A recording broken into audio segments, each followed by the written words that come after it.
Good evening, good morning, good afternoon, whatever time you're watching this at. Welcome to the third installment of What Now Irishman. My conversation partner today is a very interesting man, Waterford based. So I'm going to bring him up now and he can tell you all about himself, Mr. Aaron Joyce. Aaron, How you welcome doing, to the Martin? show.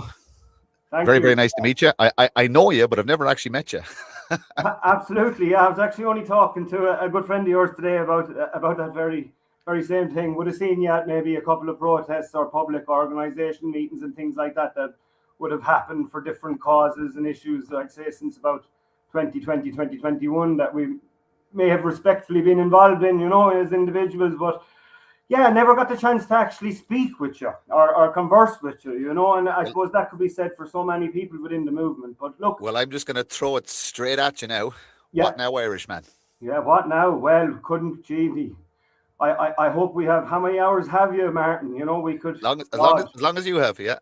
yeah, there's a lot we could go into there. What now? We find ourselves in 2026, start of the year. How much better off are we now than last year? How much better off are we now than 4 or 5 years ago? Not much better off at all. I feel politically and economically, I think we've gone through a lot of challenges as people. I think we've been challenged as people, and I think we've had a lot of disappointments. I suppose we speak about elections or politics. There's so many avenues we could branch with that. But just as you asked me the question, what now? I think we're in trouble. I think what's going on as a country, maybe, or for us and our lives and the impacts that the changes that have taken place in recent years and politically and failures in elections. I think we're in trouble, Martin. Like a lot of our, I suppose, Western European brothers and sisters, that we see so much problems, that have, I suppose, grown. We could go down different routes with Germany and Sweden there. I'd love you to come in on this. I could rant for the day, but when you ask me that question, my brain, would automatically go into thinking in this frame and format. We are in a bit of trouble, aren't we? Just like I say, our Western European brothers and sisters, with some of the immense changes and challenges that we have faced and that has occurred in recent years in our respective countries. Would you say it is naturally occurring, or is it by design? Because it is happening all across the European, we'll say the English speaking world. It doesn't seem to be happening anywhere else. It's America, Canada, Australia, Europe, and the rest of the English speaking world that is experiencing the economic issues, the immigration issues, the cultural issues. Absolutely. No, I categorically would go with your latter statement being your second statement, of course, there. Like, absolutely. Like, there's nothing, of course, we all agree in our different projects and things that we do in life. Nothing works without discipline, framework, organization, and planning. And I'm afraid that is the case here as well. Now, why? We could go down another avenue here, the whys. Why now? What's the impacts of this? Who gains? That old saying, follow the money. Yeah, I think greed is an awful lot to do with it. I think there's a strain of humanity that is different to us. They have a hole that can't be filled, and they put themselves into. It's like the adage that only psychopaths become CEOs of companies, because they basically use the bodies of the people they killed to stack up to climb the ladder, and you have to be in less emotional than a normal man to reach those heights, so to speak. And then there is people out there who have this unfulfilled hole that there's no they cannot get enough power, they cannot get enough wealth, they cannot get enough of anything. And it's this drive to just more and more and more and more. And then you have the people who claim to be philanthropists, etc., and stuff like that, who want to save the world by reducing the population, etc., and all of the stuff that we know is going on. And people can say, oh, that's conspiracy theory. It's not. There's enough facts there now to say that, you know what I mean? There's enough data there to say that, there is people out there who want to dim the sun. The UK want to do it. There's people out there who want to spray certain things into the atmosphere to change climate and reduce growth, etc. And look, all the data is there. I suppose the why is unimportant, because people have been trying to rule the world and control civilizations since the dawn of time, since written, recorded history. There's always been somebody who wanted to be king, or someone who wanted to be worshipped as a god. It's almost human nature. But now we're seeing something different. We're seeing what I would say is an attempt to erase a certain demographic of people through mass immigration and mass migration. I don't know if you'd agree with that or not, but that would be my take on it. Yeah, I'm afraid with the facts and let's face it, the facts and logic that we see in front of us, I'm afraid, wouldn't it bring me and many others to have to agree with your point there, because that's exactly the case, you know. And you spoke of certain things there, I suppose, being dented and affected, I suppose. One of which I know you're passionate about, and of course, you know, both personally and politically, being our own Irish culture, our history and heritage. And this again, we can cross-reference across Western Europe to be deeply affected by the changes that have occurred in some of these countries, and the impacts and changes from what you just stated regarding immigration itself even is just one major impact point. That's only one major impact point on the things and issues and I suppose areas such as culture, our history, like there was one key point there just as it crosses my mind, you know, like the offense is a big thing that seemingly flags and these little actions taken by government, shall we say, like that changes such things taken from museums, shall we say, and this flag is allowed and that flag isn't allowed because it offends certain people. You know, I think if we're going to keep going down these lines, we're going to be in a very dangerous position. That because you know, I'm certainly an advocate for freedom of speech. You know, I feel that is, you know, it has to happen. I certainly am. It has to happen. You know, what a vague and silly statement that is. It's I don't even know how to word it. It should be. It is. It's It is a right. It is a right that just an has to be inalienable there. right. Yeah, You know, an inalienable right. Yeah, and it's you know, protected by it's protected by the Constitution as well. And it doesn't matter which Constitution you subscribe to. If you subscribe to any Constitution, 1937, it doesn't matter. The freedom to express yourself is inalienable. You know what I mean? It's but I suppose I'm going to segue into a question about we'll say religion, God, systems of control, power, connection to the land, and stuff like that. In relation to if we're to have a conversation with this, what do you subscribe to? Where do your rights come from? you're asking me a very good one here now.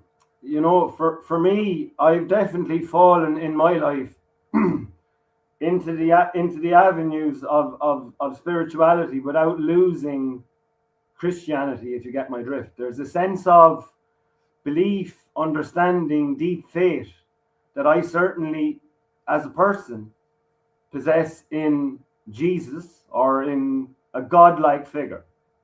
And I'd also have to express with great honesty a deep belief and sense and meaning in spirituality in nearly all its senses and meanings. I'm a person who definitely would be of the belief that we're spiritual beings having a human experience in that essence, if you could get where I'm going with that. 100%, yeah. That is my deep belief and my direct belief. If I was asked that as to what we are, you know, where we come from, again, a very simple statement to summarize my beliefs would be that I don't think and believe that intercourse between a male and a female just created me here today. May have certainly created the vehicle and my genetic makeup and the body that I'm in, but it did that alone create me. I'm a bit unsure on that. The energy, the miracle of life. Yes. You know that say we're all just stardust. You know, it's very, very, very, very true. And there's definitely bigger things at play. And I don't actually think it's for us to understand. I think that's the whole concept of faith. It doesn't matter what you believe in. We can't prove it. You just feel it. You know, it's there, and nor would you want to prove it, because if you get into trying to prove something, then you're trying to become something greater than we currently are. I think we were something greater. I think we become something greater again. But for now, we're just meat bags with a bit of something magic inside us, you know. And we should just enjoy that for what it is. And I think people get lost looking for meaning. And you can go down, like I'm currently relearning our old history. And our myths and our legends that I would have known in school, but you lose them. And it's fantastic. It's fantastic. But you could just tie it into other things around the world and other entities around the world and other creatures and stories and myths and stuff like that. And it's I personally think we're older than the system will let us know. I think people, as a people, especially the Irish people, I think we're much, much older than they let on, so to speak. And there's probably reasons behind that, nefarious, of course, but I think we're a very, very ancient people. It's part of why I believe that you and I and people like us are doing what we're doing, because I believe in genetic memory. I think there's something in us that we remember. We remember a connection. We remember an older time. We remember responsibility that maybe other people don't have access to. And again, there's people far more advanced than I am in relation to this stuff that can connect to all sorts of stuff. I hope to get some of them on at some stage. But in relation to spirituality, Christianity is lovely. I'm not a Catholic. I was obviously baptized and raised as a Catholic. I don't subscribe to the Vatican. I believe it's an enemy of humanity.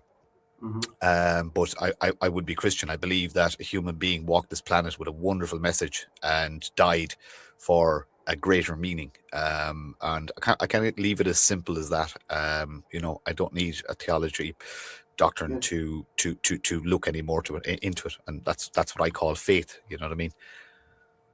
Absolutely. No, I love the way you put it. Again, like similar to me, I trying to put a direct statement on it. This people complicate this. There's a lot of people. If you have faith, you have faith, and you don't have to overly explain that to anybody. We all have that degree of faith or belief in something, a degree of a higher power. That we all need it at points and parts of our lives. We all turn to it at points and parts of our lives. I could tell you some stories, Martin, of gentlemen, shall we say, that I would have come across in over the years that I've heard praying or turning to God or deities that I never thought I would see today, but I did see it. And again, in certain points. And wouldn't it be sad if we didn't have those things? Wouldn't it be sad? In my opinion, I think it would. And I think it's overcomplicated.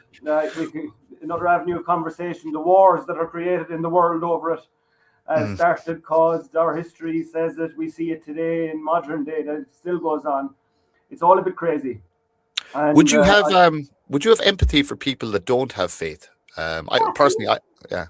Absolutely. Look, if they don't have faith, they don't have faith. Atheist people who buy into the fact as well also that, look, we're just here. And look, I see this a bit morbid, really, isn't it? If we believe that we're just here, we just got planted here, we're going to be here for 60, 70, 80 years if we're lucky, and we can go away and have children, create beautiful memories, but it'll be all gone anyway. And all our ancestors, they're gone. There's no memory, there's no energetic imprint of them, there's nothing here, sure, it's all fake. And we're here now for 60, 70 years, which I'd like to point out is not a lot of time. And then time element has to come in here, and existence, time, energy. We could go down a massive conversation here, but they all come into play. And I just am of the belief that our energy, our creation, Martin and Aaron and all of our brothers and sisters in the world today, we weren't created and aren't created just 60 to 70 years on Earth, called 6 years Earth time. It's my belief, like everything else, like a transition of something you burned into smoke or water into vapor, we change and transform into a different energy, shall we say, form. And that is my belief, without going too technical down that line. But I truly do believe that. I truly do believe that. Would you agree with me or disagree with me if I told you that I 100% agree with your changing form and changing state? But would you believe that in that tiny window of time, I have this thing: time is the only commodity I care about. I don't care about gold, silver, money, anything else, power, but time. I really, really care about time, because it's the only commodity I know, as a matter of fact. I could win the lotto tomorrow and be a very, very wealthy man. That the odds are quite low, but it could still happen. I can't get any more time.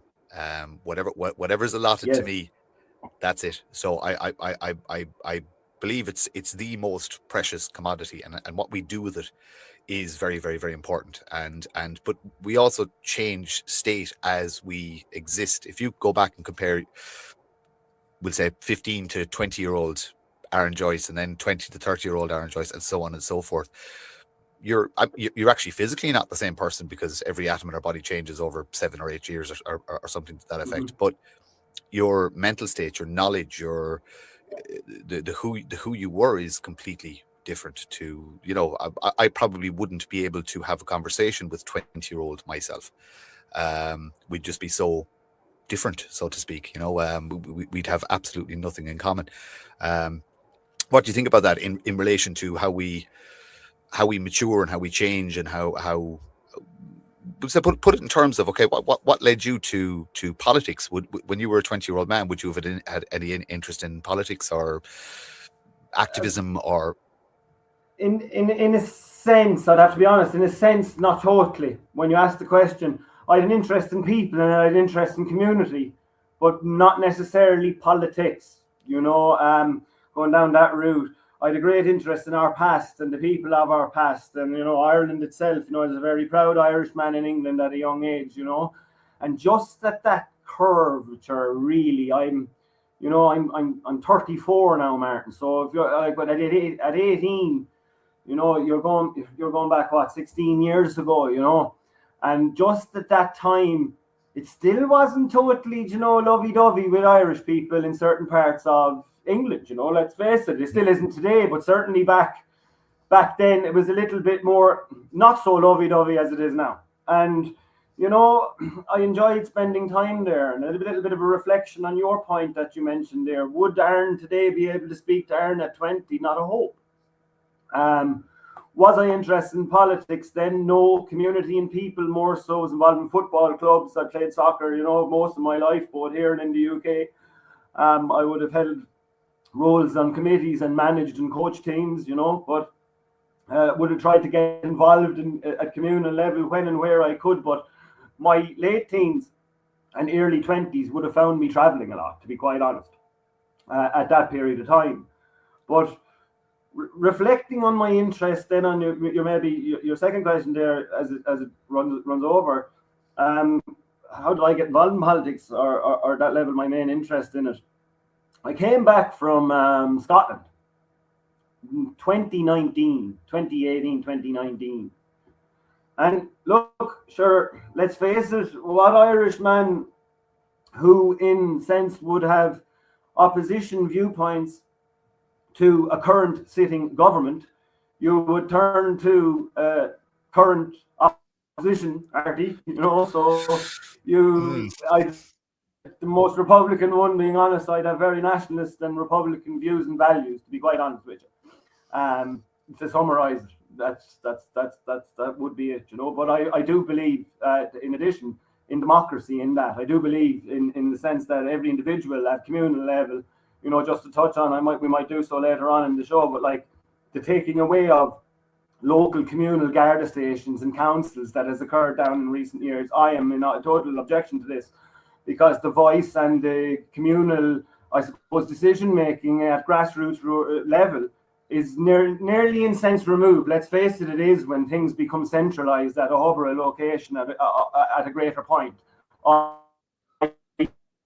Removing a local city council. We're just losing the sound, yeah. Sorry, Aaron, we're just losing the sound there a small bit. Yeah. Do you want to? Yeah, that's great. You just timed out. You rubber banded a small bit there, and the camera quality dropped. So I'd say just a little drop in internet there for a second.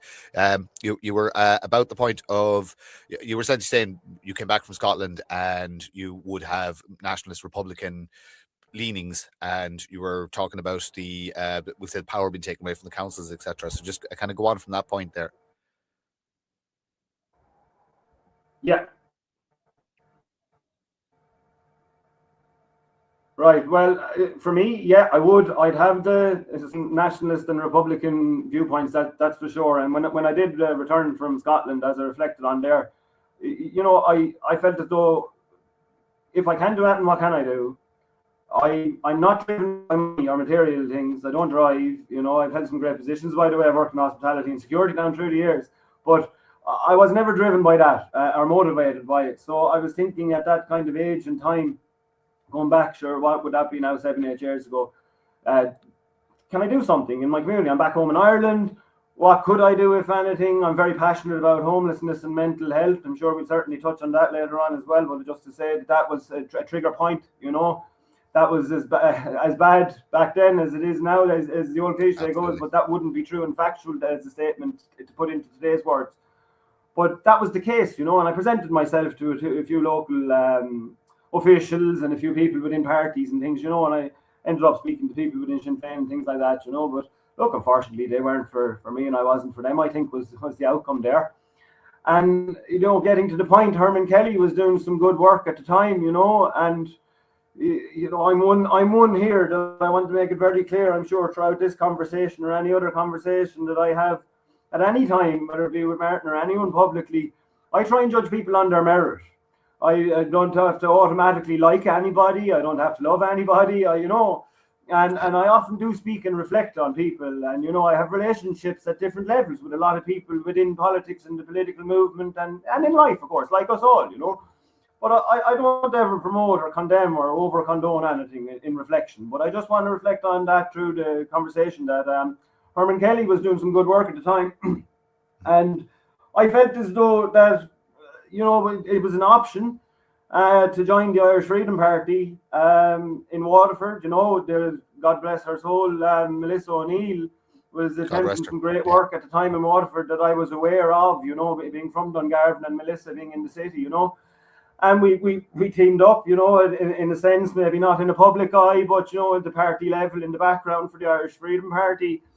And we got some good things going and a common built. And, without going into the story of that, I just think it's important to reflect on that part because it kind of accelerated at the time then when Melissa went down the route of, I believe it was like, Martin, please correct me if I'm wrong, but it was something similar to was it like a Women's National Network era or something? Or Melissa did a movement at the time. Yeah, she was working on the movement. It had many different different avenues, but that would be a fair reflection of it. So I know Melissa. I canvassed with Melissa for IFP with Michael Leahy in Tipperary, and I would have known her. I met her quite a few times. It kills me to say that it's just so sad. Our last words before she passed in person were actually on Spaces, and they were quite harsh towards each other. So I'm carrying a small bit of guilt, but she was a fantastic, fierce woman. She was absolutely brilliant, absolutely fearless, and did great work. It's funny the amount of good people that have gone through IFP.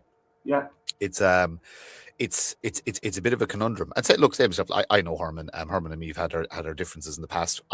From my point of view, I put them to bed man to man, face to face down in Cork. So I've nothing negative to say about the man. I handed back my membership card to him, to his face, said that belongs to you. And as far as I'm concerned, that was it. But the IFP at the time was a fantastic organization. It was very, very well run. It was run professionally. I suppose in hindsight, when you look at the amount of good people that went through it, you'd kind of have to ask questions as what's going on there. It gets great people in, and nobody seems to stay for some reason. I suppose I could touch on that briefly, and it would be, I don't want to defend anything, in my time even there. And I suppose it's great we even touch on this because it kind of does indeed come to the next point and avenue of my story in essence anyway, because as you reflected there, Martin, and thank you for doing so. Look, it did take a different few avenues, didn't it? The groups that Melissa was working with, Mm-hmm. But she did apply a lot of time to that and some work with the community groups in Waterford. So she pulled back a bit from the IFP, and Herman installed me in the county because it was quite a successful coming there, And like you said, it was members coming in and out, and, we wanted to keep things going. So look, I was ambitious, I suppose, and energetic at the time. And I said, let's go for it. And I had some great members, I have to be honest, that worked with me. I have to truly note that, in Waterford. And we got to coming up and going, and, Luke O'Connor, of course, that we both know as well, was in Kilkenny there, and Rory O'Brien and Dahi and Jeannie. It was brilliant. Like, the common network was good, it was operating and starting to work, like you say, professionally and a political organisation with some great people coming in and out. But yeah, on my own story, leading on to that, look, we established a Munster committee and then national organisation, and it grew and grew and grew, as you know. And look, I just think at one point there to touch on, indeed, the reflection when you finished there, like, there has been so many people come in and out of that party in particular and others. I mean this for myself as well, by the way, Martin, because I don't know whether to say fortunately or unfortunately, I served in a couple of different groups and organizations in leadership as the leader or in leadership roles, right? And I mean that when I said no, fortunately or unfortunately, because the network, without being overly critical, or the movement, it and all of us severely lack, in my opinion, leadership, funding, equipment, everything, organization. We have great communal leaders, may I state that, by the way. There's great communal leaders up and down this country. What do I mean by that statement? What's that meant to mean? People within their communities attempting to lead their communities, operating at community level, providing community outreach or output in some way, shape, or form. That's what I mean by that. They exist up and down the country. If people don't know who or what I'm on about, I'll tell you. Contact me. There's plenty of them. They're all over the place. Yep. And this is not networked correctly. This is not linked together correctly. There's people out there doing 45, 65 hours a week in an office, in a room, at their house, or in their business, that they're not being paid for, that they're trying to do, work that might be activist associated political activity, community activity, call it what you will, put it under any branch or banner, but they're doing it. And look, I just don't think it's supported. I just don't think that there's enough of that networking going on. He won't talk to her because he doesn't like her shoes. And she won't talk to him because he's friends with her.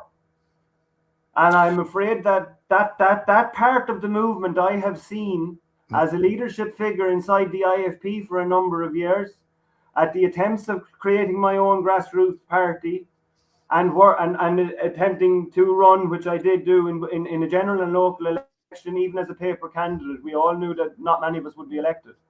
But in doing all of this, you do learn that. And I'm sure you have too, Martin. And there's a lot of this element that has to stop, because it's not going to work. We're never going to get anywhere. So as somebody who has been guilty of what you said, Pardon?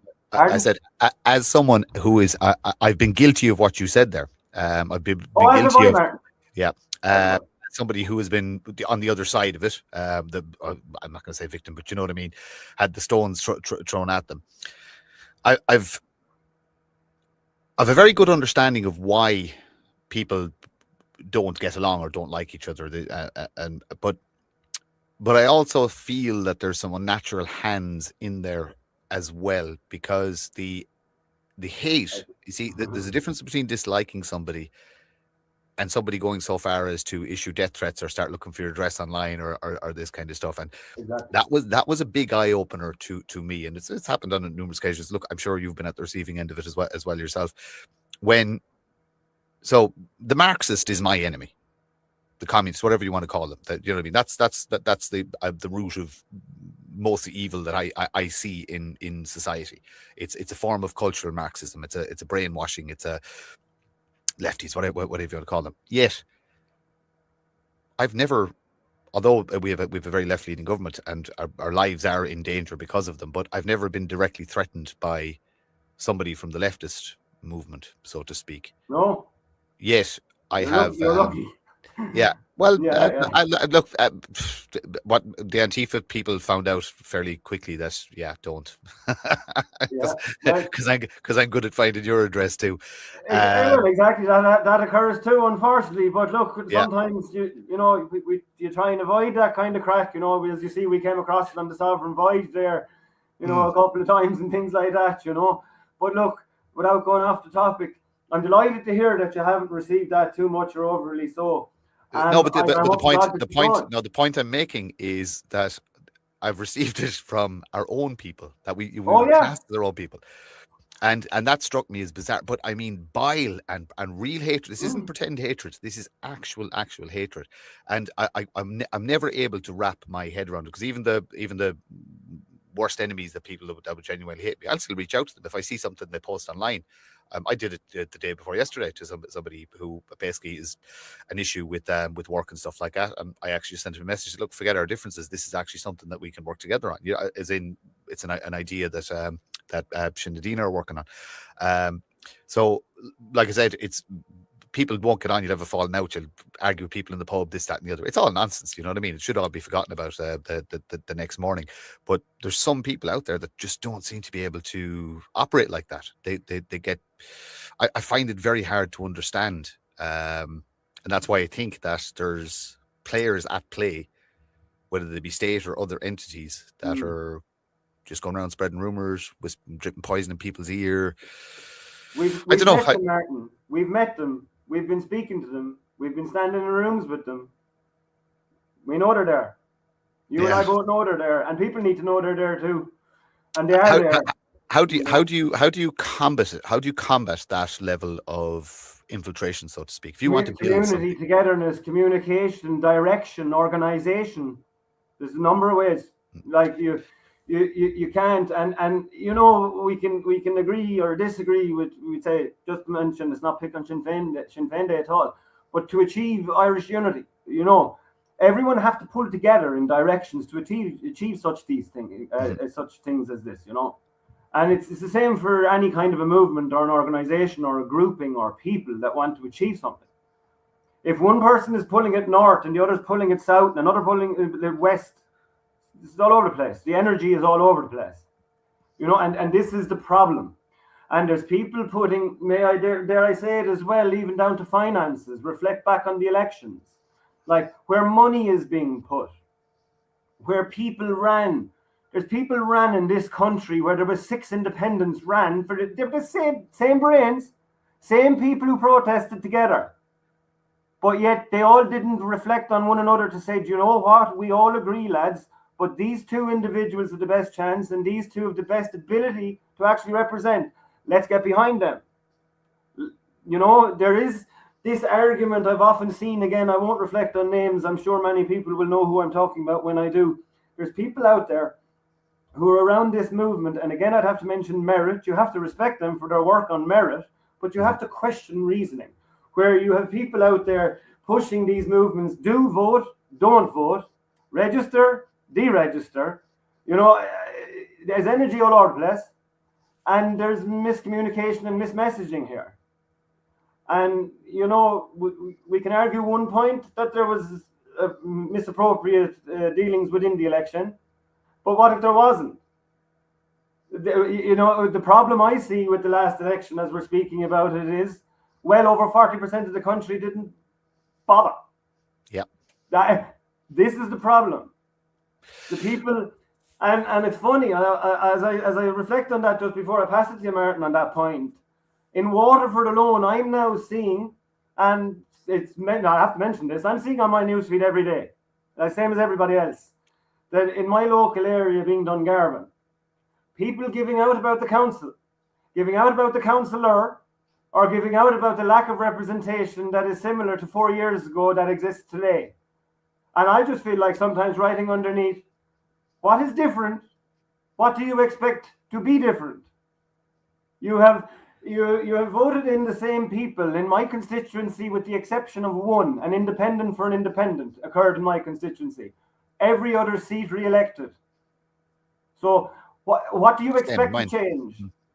Yeah. These people's plans, positions, manifestos, viewpoints, commitments, loyalty, all exists to that party that have that seat anyway. You just put them back in there. They're doing the same thing again. They'll continue on with the agenda, the plans, the framework that they have in place that they've been working with anyway. Does people not get this? And then the people that give out about it don't bother to vote anyway. And it's sad to say, Martin, that a lot of those people that don't bother to vote are the very people that need help and assistance. They're the very people who live maybe struggling on lines of middle class or very hardly hit. You know?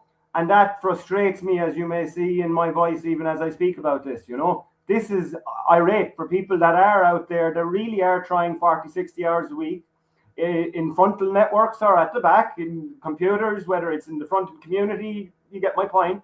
There's people out there doing this. And for what? I have to ask that question, and it nearly goes back to the opening of the show, Martin. What now? Yeah. This is the whole concept. So you covered a lot there. Let's go back to the 40% of people who didn't vote.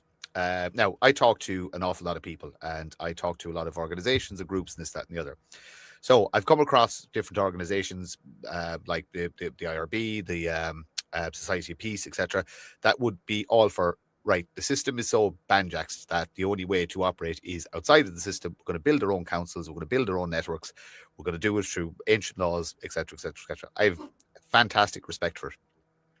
My answer to them is I'm not ready for that yet. I'm almost out of the system, but I can't get out of the system yet. I haven't given up fully on the of the system being able to correct itself, or us being able to change the system from the inside, or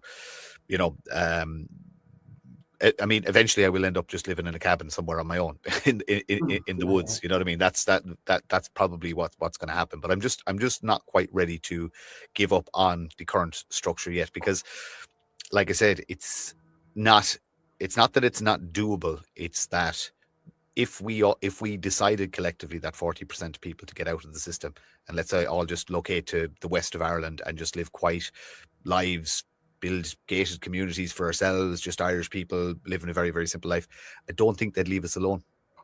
I have to agree with you. Not a hope. Yeah, I agree with you. Yeah, they wouldn't leave you alone. And that'd be. I just think we're not ready there from an infrastructure point of view.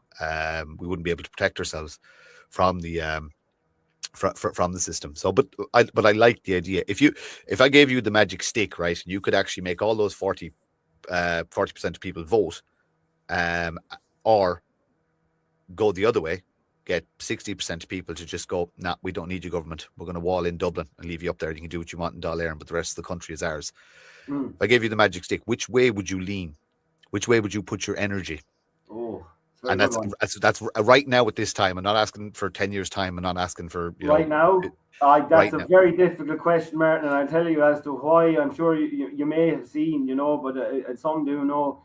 There's around Ireland's Voice and the group and the community that has existed there for the last year or so. They've gone down very much the route of self-sufficiency and playing around with farming. There were some people who actually had that already in their lives, and in everyday operation, but they've really gone into that. So I suppose that it's a point in mentioning that look, you're asking a very kind of unique and interesting question there, because there's a lot of, let's say, operation like that going on in our own community at the moment in the southeast, shall we say, right? Yeah. With regards to me, I'm a bit like yourself, where I have a bit of a degree of faith. I'm joking around there. Did they get involved in the election? Did they not? I hope people see that my avenue is they probably didn't, that the answer is here to 40%. Like this is the problem. Like, at the end of the day, in Ireland, there's people who won't come forward either. Like, let's face it, I have no problem admitting I'm an open book now. And I love speaking, always did. But even in the last year, there's been lots of changes in life, and something we can touch on or even go into again in the future. Whatever, I don't want to go off topic. I love speaking. I'm a very passionate person, and we need change, and nothing changes without change. But yet everybody's happy to kind of sit with reflection. That doesn't change anything. And this is the problem, and it irritates me, because I'm truly someone. Like, I have ADHD. I'm an alcoholic, by the way, a recovering alcoholic. So I have all this energy and passion, all right? So, like, I love to channel that and put it places in projects like LTT that we're going to talk about, into politics, into communities. You need to channel energy, as I'm sure we could nearly discuss again on another level. When you have all of it, you need to channel it. This is where I channel it. This is where I use it. There's a lot of people out there who lack that energy. They're disillusioned, Martin. There's a lot of people out there who have no, look, Martin's a lovely fella there. He's working very hard with Paul and Orla and Anthony. I can see it, and I'm sure other people see it, right? They're all doing that. They're lovely people. Will you go and help them? Oh, no, I couldn't. I could never do that. Like, why couldn't you? Oh, I could never put my face there. I wouldn't talk to Martin on the video. Or people, I'd get nervous. God forgive me, these are all valid reasons, but you get my point. There's a lot of people who will use certain reasons like this. Some will be valid, some not so much so. They will just avoid it. But they will expect you, Martin, you're a lovely fella for doing it. Martin, you might be struggling in life because of what you're doing or getting targeted or having difficulties in areas in life that others may not even know about because of your activism. But that's okay. Martin's a lovely fella. Mm. You know that. But just to say, there's people out there that do an awful lot more, and then there's an awful lot more people who do an awful lot less, so to speak. And I'm a firm believer is you can only do what you can do. You know what I mean? I never expect anybody to. You've sacrificed. I know for a fact you've sacrificed. You know, I've sacrificed.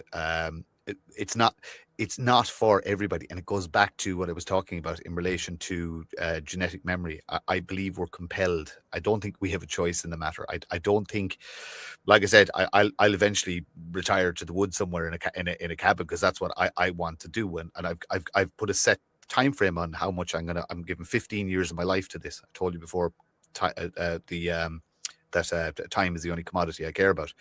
Mm-hmm. And after that 15 years, I will have basically served my time, so to speak, and there's nothing more I can do. I will be very limited on time then in relation to, but God willing, I live that long, in relation to it, and then I'm having me time, if you know what I mean. So I've a very clear strategy set out in what I'm going to do and how long everything is going to take, from the political point of view, from the activism point of view, from the media point of view.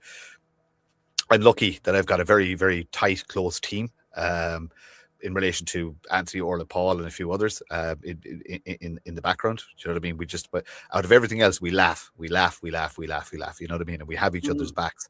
So it's very lucky in that sense. I'm going to segue from what we were talking about because I want to circle back to. I do want to talk about mental health, and you mentioned alcoholism. It's something I would like to talk about, if you're okay with it. But we'll leave it towards the end. So I was talking about my team, and we've just launched a media channel, same as yourself. Tell me all about LTT Media. What does it stand for, first of all? Let's Talk Truth. Brilliant. LTT, Let's Talk Truth. Look, again, something that I was kind of playing around with. You know, to be truthful, this is the third launch. I kept quiet about it for that reason. And look, is it finished? No. Are we ready for the road? Yes. Do we have a project plan? Absolutely. And is it live? Yes. There's constant work on it. So there was no major.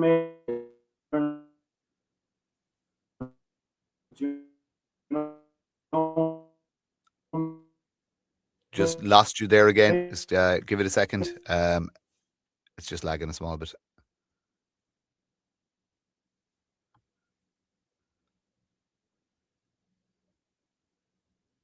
Can you hear me?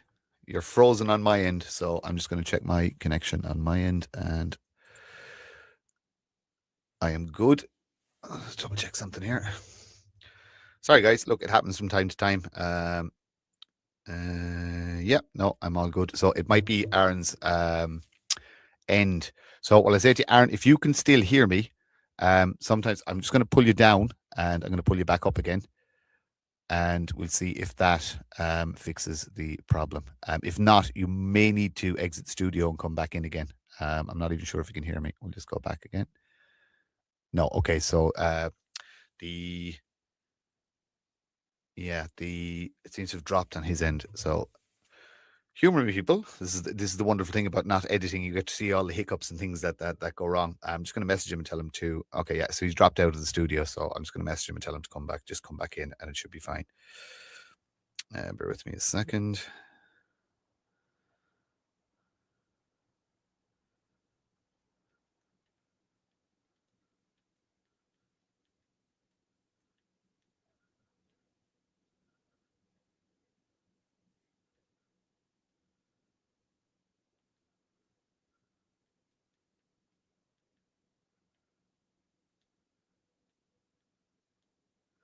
Yeah, he's just back in there. Excellent. So we'll add him in again. Apologies, people. It happens from time to time. For a very modern country with loads of money, our internet is still crap from time to time, isn't it? Unbelievable. Yeah. Mine's actually dropped, not during this, but something I was doing earlier on. And yeah, mine dropped twice today as well. Just the Wi-Fi died for a couple of seconds. There was a bit of a pause. Anyway, sorry. We'll go back to the start because we had an interruption there. So LTT Media, Let's Talk Through. Yeah. So Is it officially off the ground? You have you've got the social media websites up, etc., etc. We Have you have. started recording? Have you got episodes out? Are you list off all the platforms? Talk about the people involved. Talk about the concept, the idea. Absolutely, yeah. Look, news. Anyway, straight away, we wanted to try and bring news and a different alternative. I wanted to try and bring global and Irish and maybe live local news. A little bit. I love social media. I love linking websites. I love working in that aspect of things. So I said, could we come up with a concept or a plan that we could do that at local and national level, possibly even global level? Can that be done? The answer is it can be done. How we're going to do it, we have figured out, but it's management, of course. And as you mentioned earlier on, Martin, time and help and all of these things come into play. There's a load of amazing things that can be done in life across the board, but you do need help and assistance in a number of ways to get them done. But that can be done. It is being done. It is live and active, to answer that one. We would be like yourselves, of course, doing great work at your own media projects. Like look at doing podcasts, but in a little bit of a different manner, to be quite honest. A little bit more rapid and bullet in a radio, maybe interview segment type to speak, and maybe not visually. For us, maybe we mightn't be able to keep up to speed at that level. But that would be the targeted aim with daily blogs, news, updates, items, things like that. And breaking news. There's a radio segment there that we would love to feature and fill in with things like exactly your own show, Martin. Different elements that could continuously replay on an internet radio. Yes, an internet radio, but we would like it housed and servered and networked and ran right, that it wouldn't be dropping, wouldn't be having glitches or problems. But we do see that as being feasible. We do see that as being feasible and operable, I suppose, maybe 8-10 hours a day, should the people be willing to operate it or get involved in it. That's very, very feasible and there. And then the live centres is a massive thing we're working on at the moment. It's giving us some problems, believe it or believe it not. It sounds easy, because it is easy. There's a couple of news centres and networks that have it. But there's a couple of features that we want to bring into it. One of which, there are no secrets, i.e. being the airport, we're close here in Cork. And a couple of things that we want to branch in differently with the media or directly. And we're doing so, but it's just causing a problem or two on the internet. So we've taken down our Cork Live update page, but that will return. And then at the moment, just on workload, we'll stick to national after that. Family, friends, our own network would be very much linked to Cork and Waterford. So, of course, our own hub is aiming back at that with LTT2.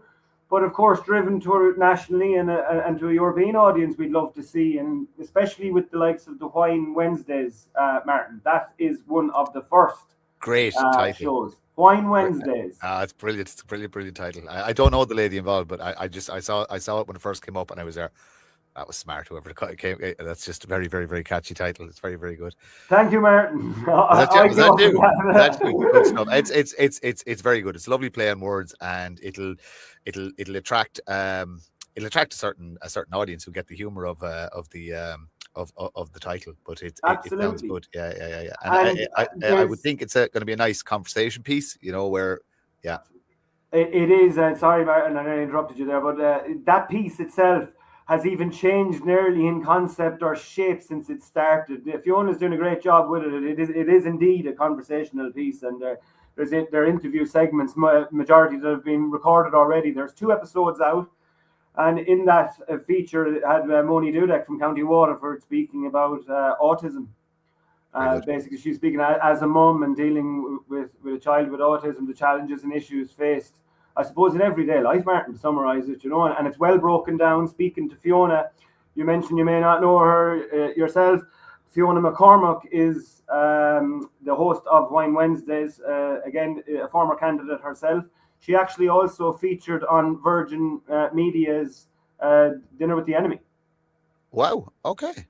Yeah. Excellent. Okay, I didn't know that. I never watched. I saw the clips of that show, but I never. I because I don't do television or mainstream media or anything like that. I actually miss a lot of good, because that was actually supposed to be quite good. It was. And believe it or not, in our own community, we were very fortunate enough to have Dermot Collins and Fiona feature on the show, Yeah. And it was great for them, to get out. They've done some great work in the background of our own community at Ireland's Voice, and indeed in their own communities. I know Dermot is very passionate about the first subject that came up on Wine Wednesdays, being autism within the community in Carlow.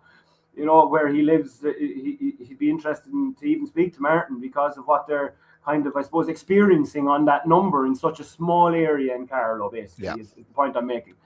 But Fiona ran as a candidate, was indeed on Dinner with the Enemy, so was Dermot. We were very fortunate. But unfortunately, Dermot was booted off on the first episode and replaced by the Three Bucks. The Three Bucks in the second episode. Stephen Kelly came in, better known as the Three Bucks. Yeah, no. Okay, how or why did that happen? Well, it was the format, and it was the format of the show. Number one, we obviously no one knew it was going to happen. Dermot, Fiona, myself. Well, I was out of it. I was delighted to have the crack with the lads as they were preparing, coming up to it, but they couldn't speak. I myself filmed with them in previous years, so I kind of knew the procedure, and you can't talk, you can't do anything anyway.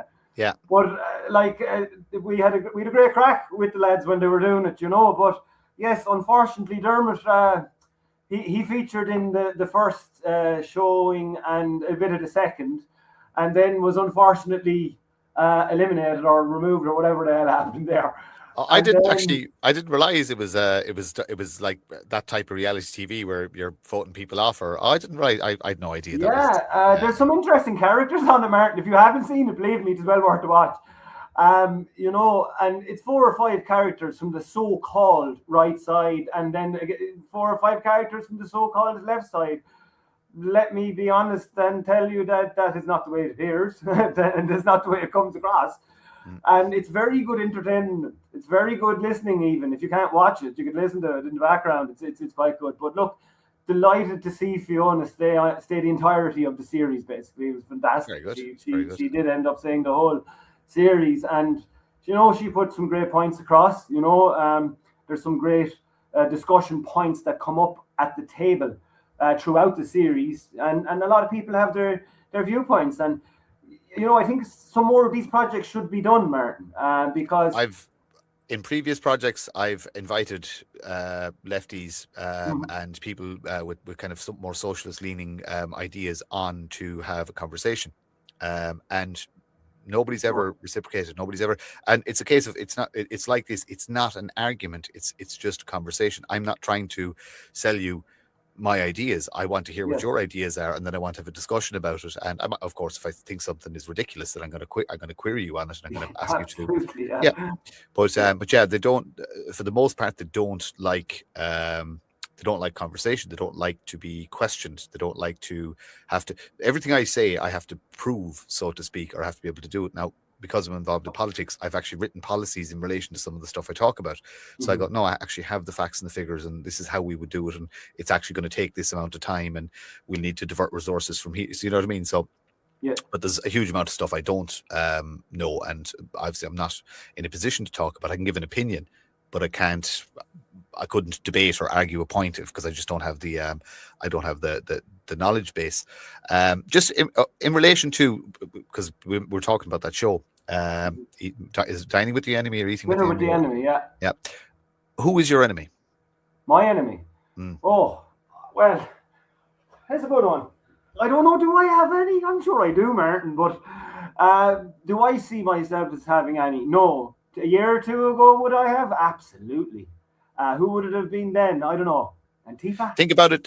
So I'm not talking about an individual. I'm talking about we'll say the systems. So I can quite happily say the state of Ireland, and I mean this from every fibre of my being. I mean this. The state of Ireland is my enemy. I am a son of the nation of Ireland. The state of Ireland is my enemy. It declared war on me early 2000 when it said, I am no longer worth or treated the same as my countrymen and women because I have the ability to read and not take a medical experiment as far as I'm concerned, blindly or willingly. But the state told me I was lesser than everybody else because of that, and they took away my inalienable rights, my right to travel, my right to provide for myself. Well, actually, they didn't, because I worked technically in healthcare at the time, or healthcare manufacturing. So I had to go to work every single day. I didn't get any payments or anything like that, or basically I was traveling to and from work, yet outside of that the state told me, well, you can't leave your house, or you can't do this, or you can't do that. So they declared war on me. So I've no problem saying this publicly, proudly. The state of Ireland and its mechanisms and instruments are my enemy, and will remain so until it's changed dramatically or removed completely. So that's how I'm phrasing the question, so to speak, as in who is your enemy? With your explanation there, I can safely say and understand as to why. Yes, and I'd have to agree with your explanation. When I look at it in the frame of an enemy or that form, for me, I don't like trying to think about that. I used to be a very negative thinker, man. And like for me, I try not to look who is our enemy.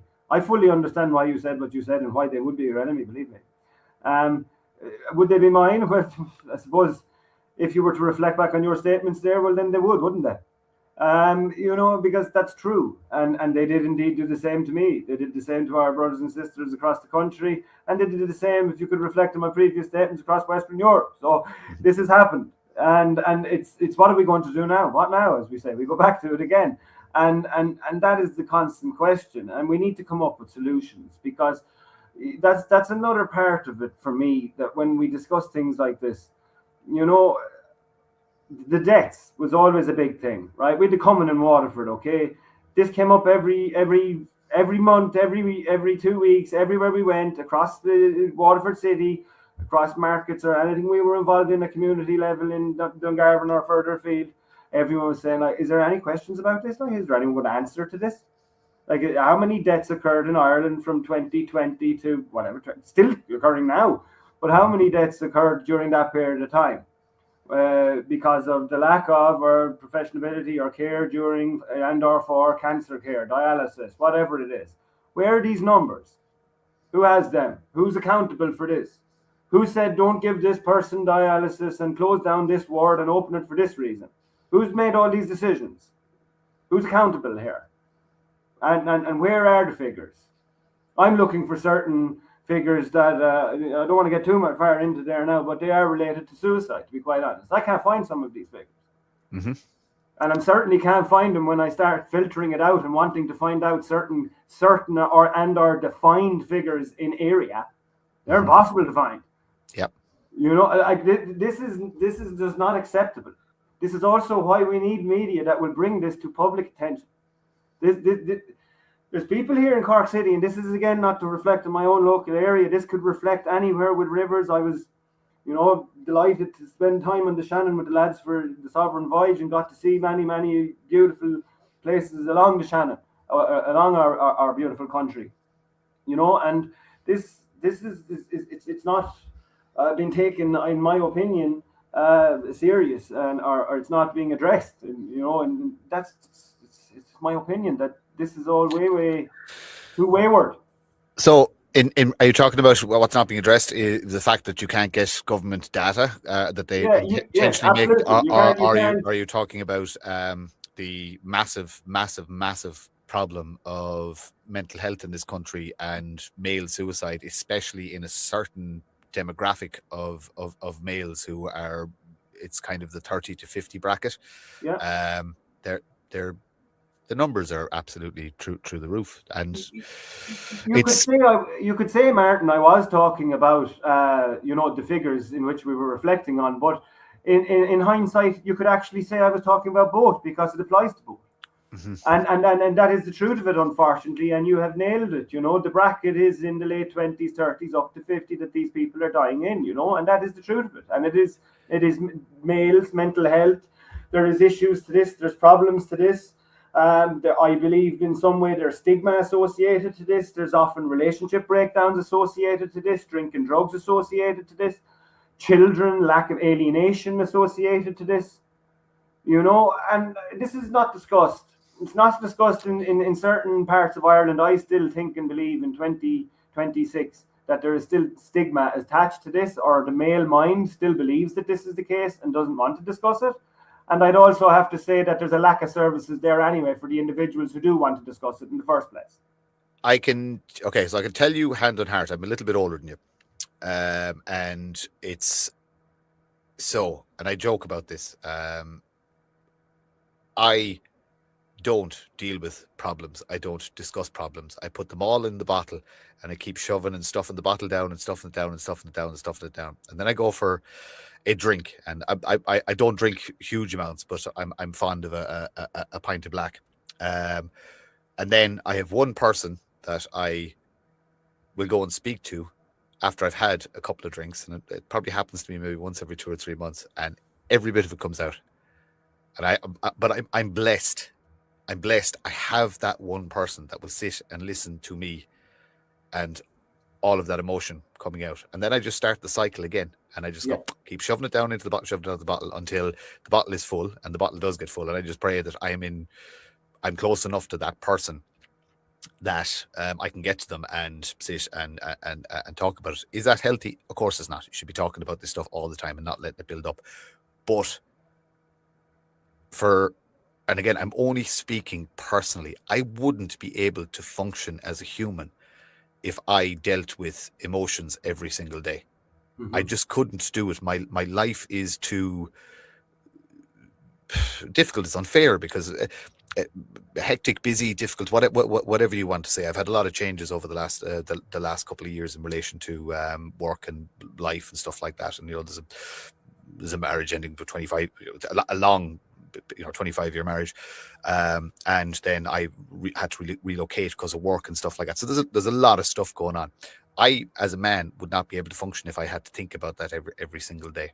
Now, how do you go about change? And most men would be the same. I would say it's the same thing. You just get on with it. You just deal with it.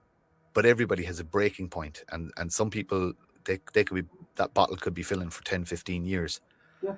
And when it comes out, it's just it's not doable. You can't deal with it. You can't manage it. You can't this, that, and the other. How do we, without weakening men? Because this is the other thing. We're not supposed to be soft. We're supposed to be hard. We're supposed to be resilient. We're supposed to be tough, because we mind the cave. We keep the fierce animals from the door. So where's the balance where it's okay to show a little bit of softness, but you cannot become effeminate, so to speak? Yeah, where is it? It's a tough one. I like your point that, we are masculine, we are seen as protectors, we are that male energy and figure, a man, so to speak, in every definition of the word. It is a tough one for me. When you mentioned there, something that I just note, and I don't mean to be personal on that one, but when you're saying, like, I just see things when it comes to, we'd say, feelings-wise or problems-wise. I've definitely reflected on this back in my own life. I've seen it with other individuals, friends, acquaintances I've worked with in many levels down through the years. The little chipping effect, or the little mark, whether you discuss these things or not, want to or not, that's gone in there. That's in the heart and the soul anyway. And you can leave it there for 3 months, 3 years. That's there. That mark, that chip off the stone, that mark is there. It's on you. It's affected you. It's happened. And you can acknowledge it, and then kind of try and knock it away and say, I don't want to accept it, but it's still going to be there. It's like having a radio signal booming in and deciding whether to accept it or not. But look, and I find that tough. And there, I believe in a way, maybe I'm describing what you might do or go through on a daily basis. If that came, just reflect it and pass it away, because you don't want to accept it, or you don't want to accept it right now. I'm not saying you're not accepting it, because you've evidently said you may do so 3 months down the line to a friend or something. But this is the problem in society, and I think you again nailed it very well when you say, like, when all of these additions come into play, it is like that champagne bottle, and it's going to blow the top off of it. And a lot of people would either commit a crime, commit an assault, go drinking, take drugs, harm themselves, and harm someone else, God forbid. We've touched on it. Something will happen, and out of their character or nature, most often than not, if it's contributed by a bottle-fed blow-up, where it's continuous. It can take people having 3 months of problems. They can have a mental breakdown. They can have a turning to drink drugs or alcohol. Some other people, it can go on for 13 years, and it can go on for major amounts of time. People differ, and I've definitely seen that in life. But when it comes to aspects of men like that, I must be honest, when you're saying me, I'd like to believe that I'm pretty masculine. I'm a man. I don't like to be aggressive. I'd like to believe direct most of the time. But there's another part of me that I definitely would like to believe that I'm empathetic, I'm sympathetic, I'm I don't want to say soft, but like yeah, there's a part of me that like I do like, you know, spending time with my daughter. I do enjoy, you know, there's certain things that some people may or may not think that I enjoy, or would look at me as a character and say that he definitely doesn't do these things, you know. But like I definitely think that can we define it? I suppose, where am I going with? I'm really taking your words in here in my mind as I'm speaking, and I'm there like, can we actually define it? Is your method wrong? Who said your method is wrong? If I was to say what I think they should do, am I right? Maybe. Is it different? But I suppose to reflect on self, and a bit similar to yourself, with great honesty, and you know, not a lot of people would do what you just don't know what I'm about to do. But like when you reflect on self with our topic and question in theory, right? You could go back to maybe myself, we'd say, in a rehab situation there last year, right? Some of those people didn't change, didn't get anywhere within their own rehabilitation until they accepted that that change was needed and required, and that they had the problem or issue or feeling or whatever it was they had in the first place. And you see, unfortunately, with deflection or reflection or constant refusal, that is not taking place. Now, to live daily life, who says someone is wrong in using that technique or method to get through daily life? I can't say anyone is wrong in that. But what I can say, just from my own example, I saw those individuals. I saw some stumble at step 2. I saw some make it to step 22 very, very quickly. You get my point. But the ones that struggled were honestly the ones that refused to accept that problem, the issue, the feeling, whatever it was actually there at all. Or that they actually had to do what they had to do to change, or needed said change in the first place. And until that is there, a bit like the Irish people with the government, Martin. It's a good analogy. Okay, so I love what you're saying there, and I love that you are. I can't think of the right word, but the fact that you can say that not everything works for everybody, but it's all about self-reflection and figuring out yourself. The Aaron Joyce that was looking in the mirror, let's just say a year and a half ago, 2 years ago, versus who you saw this morning. Mm-hmm. How different? How much growth? How are you a very, very different person after going through that process? Or is it, as you said, you just accepted what the problem was and went through the process? I accepted what problems were, and that's important that we come to this point in the story, because like there was problems in life, not a problem, which was an issue in itself, you know. Like dealing with certain elements, like at that particular time in life, there was a lot of death threats, violence. There was a lot of things going on at political level that a lot of people wouldn't have been aware on your, God forgive me, I don't mean to be rude, on social media platforms where people are moaning and all this kind of thing going on. Yeah. People don't know.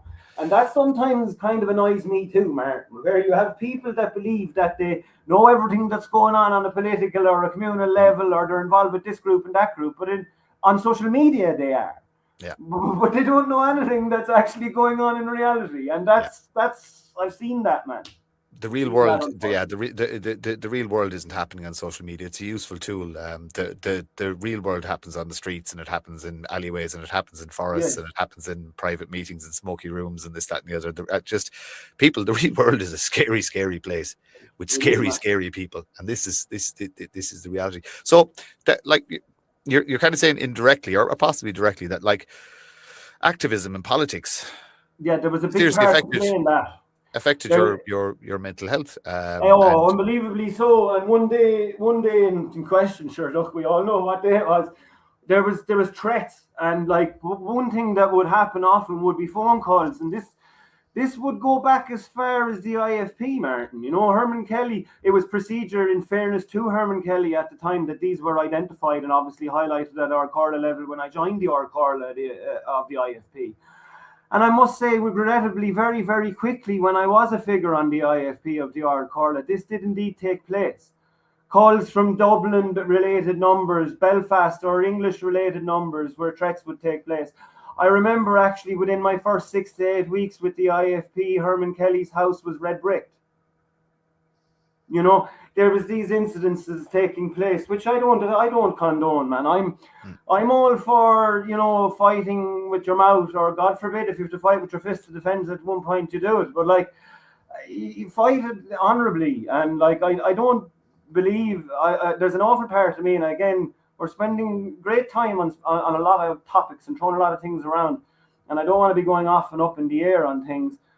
But this is where I'm sure we could go later on in the show of bridging the divide a bit, because not only in the Catholic or Protestant sense, I see that in a left and a right sense too, to a degree, because this is not going to work, man. Like, this is what I get confused, where I see a lot of great political or potential political leaders out there who are speaking from their heart with passion, and this guy has it, man. You know, this guy, he's in touch. He knows what he's on about. Then he'll come up with a policy, or he'll say something else, and he kills it. Yeah. Because you haven't thought about what you're saying or what you're trying to implement. What you said is brilliant. What you're trying to do or you're thinking, brilliant. When you go to execution, solution, or function, you're out the window. This is where people need people. It's where people need each other. There's people have different strengths. This is a big problem of ours, Martin, and I see it across. It's a management. Look, I have a business background, so I look at everything through management techniques I would have learned over a 30-odd year career. We have a management problem, and the problem is that some of the people with the best ideas are the, let's just say, maybe the face, or they're high enough profile to actually be able to influence or attract people and stuff like that. They've no management skills, and they don't know how to manage people. They're surrounded by assets. They don't know what to do with them. So, like, I would say these people should be, look, if they want to keep title, they want to keep this, that, and the other. Yeah, go away. You can be the party face. You can be the party leader, and like that. This guy here has been working for a high-end company for 20 years. He's handled, million euro contracts, etc., etc., etc. He knows how to manage people. He knows how to spot talent and identify resources. And until we look at it as coldly as that, at the end of the day, politics is business. You're selling a product. The product just happens to be ideas, policies, etc., etc., etc. You're still selling a product. It's about marketing. It's about packaging. It's about making it palatable, and to actually look. The biggest thing is, if you can get a ball of shit and sell it as gold, you've made it in things. Now you're saying, is that dishonest? Of course it is. Politics isn't supposed to be honest. I need to write a policy where I have to. This is just an example. I have to say that we're going to have to deport people, and we're going to have to deport families because they came here illegally and they broke our law, and I have to go back and change some laws. You know what I mean? For the social cohesion and the future of my people. You know, I'm not going to write it like that. I'm going to write it in a sense that makes sense to people. That, well, actually, this person came here illegally, and guess what? If you're caught speeding, you get a fine and you get penalty points. So these people actually came here illegally. So I'm going to do the same to them. I'm going to punish them the same way I punish you, and I'm going to make it extremely fair and extremely open and honest. You know, and again, you're selling all the time. You have to sell ideas. You know, you talked about the left-right divide. I again don't believe that's natural. I believe there's extremists on the far right and there's extremists on the far left. Absolutely. In my head, politics is a circle, and it doesn't matter how far left, right you go, you end up in the same place. You know, it is the same place. It's totalitarianism. It's dictatorship. It's loss of civil liberty, and usually it ends in starvation. That's the big thing. That no matter how far left or right you go, millions of people starve to death. Simple as that. Excuse me. So in politics, I've no issue with socialist policies as long as they're not abused, and as long as I'd be libertarian at heart. I just want to be left alone. That's not good enough at the minute, because what's happening at in the present, it will affects my children, who are all nearly adults. Some have 2 adult children and one that's nearly an adult, but their future has been denied, and that happened on my watch. I didn't see it happening.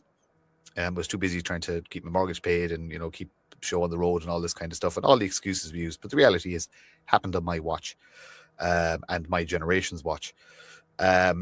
I have to fix it. I have to do something to ensure that the life that my parents gave me, I can hand that to my kids, which was basically, you could live on one income, you could own a home, you could live a reasonably comfortable life. yes, you had to work hard, and you normally have to do that between 20 and 30, make a name for yourself or whatever.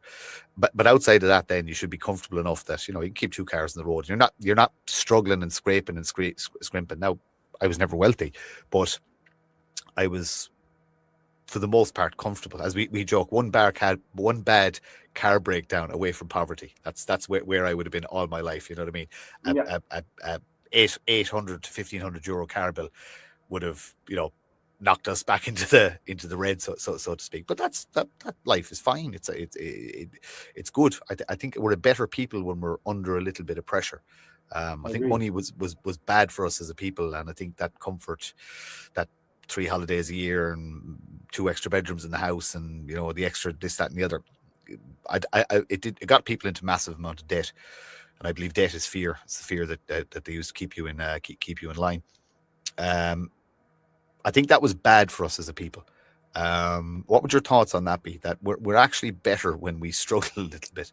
We're actually better humans to each other. We're friendlier. We've more community. We've more everything when we've Yeah, less. I again have to agree. As someone that grew up, you know, not a hell of a lot. My parents worked very hard. Of course they did. I had everything I needed as a child. There's no doubt about that. But getting a phone at 15 or 16, not at 8 years of age like they're getting them today, or getting it out of communion or confirmation money or whatever the case was, or, PlayStation. I think I owned my first PlayStation in my late teens, I think. My son had one when he was 6. Yeah. Like,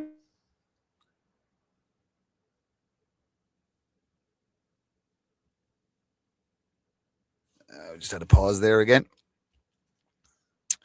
It should come back. Aaron, if you can hear me, we'll just do the same thing again. I'm going to remove you down, and if I put you back up, it might come back, and it hasn't. So yeah, just the same thing again. Just leave the studio and come back in. Yeah. So just while waiting for Aaron to come back, yeah, it is that thing about what Aaron was talking about, kids having too much phones and PlayStations and stuff like that. But as parents, what we want to do is we want to spoil our kids, and we want to give them what we never had growing up, or give them a better experience. But there was a payoff, or sorry, payoff is the wrong word. There was a cost to doing that. Is that because we gave our kids so much, they value so little, and that is a problem. And when you have this society that's running on mobile phones, everything, it's about instantaneous gratification, and that instantaneous gratification is a bad thing. It's bad in people my age and older, and it's very, very bad in youth, because it means they don't value things, they don't appreciate things. And if you go down that route, you will eventually get to the point where you don't value life. And again, that doesn't bode well for older generations. If you have a younger generation that doesn't value anything anymore, especially life, it means that those people that are supposed to care for you when you do get older, they mightn't be there. They might be happy to hand you over to some entity or organization that will do that job for them. I'm just going to message Aaron again, tell him to pop back in. Hopefully it's just internet as opposed to anything catastrophic.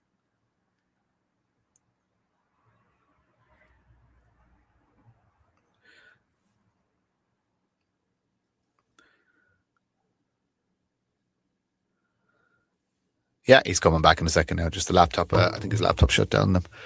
So we'll just wait until he pops back into the studio, and we shall continue.